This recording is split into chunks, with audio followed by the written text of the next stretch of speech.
Hi folks, Corey Martin. It really is me. Hello. I'm wearing a Mardi Gras mask because we're introducing a personal writing project this week, and I'm showing you our week 2 module. Remember, you can use arrows to shrink things down, bring them up and down.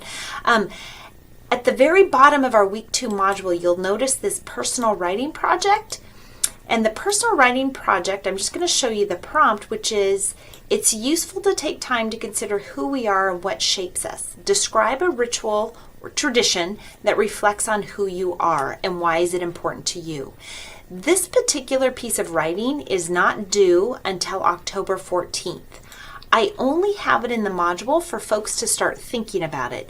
The other pieces in the module are things that kind of can lead us to this piece of writing. So, for example, I have a quiz from the Little Seagull Handbook that asks you to look at different writing strategies. I have a pre-write discussion board that asks for you to think about, if you open it up, it has pictures of different types of rituals or traditions, and then it asks for you to think through some questions. What's a tradition? What's a ritual? How do you define it?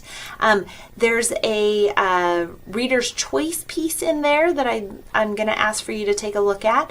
And then there's another piece of reading about choosing roommates. So all of these kind of go back to that big overall idea of what is a ritual, what's a tradition.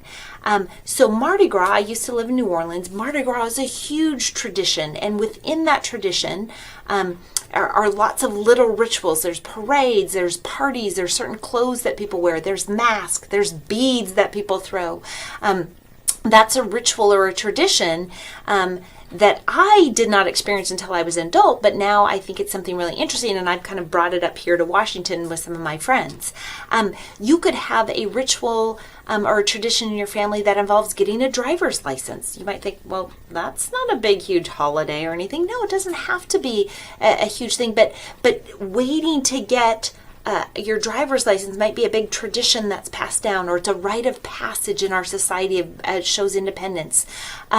Some people have certain rituals or traditions about birthdays. On birthdays, when I was a kid, my folks used to bring us breakfast in bed on a tray, like go figure. I don't do that tradition anymore, but it's something that I remember from being a kid.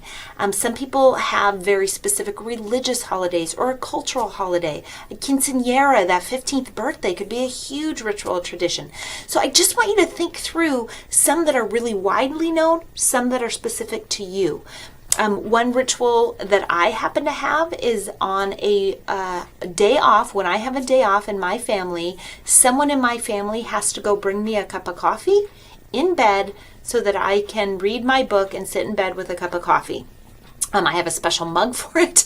My family is very gracious that they do that for me. It's a little ritual, but it's kind of my way of saying, hey, I'm going to take some time right now for me to do something I enjoy doing, and my family gets me the coffee as a thank you for all that you do, Corey, in our life. So, it's a funny little ritual probably to you, but to me, that's a pretty big ritual in my house. So I just want you to think through that rituals and traditions don't have to always be something that's found on a calendar. It doesn't have to be a federally or an organized corporation or religion that recognizes it as a holiday, but it could be. It certainly could be. If you have a really wonderful tradition or ritual that's specific to your culture or your faith, that would work too. All right, so start thinking about that. Make sure you check out the due dates and things that are coming up, and looking forward to reading your work. Thanks.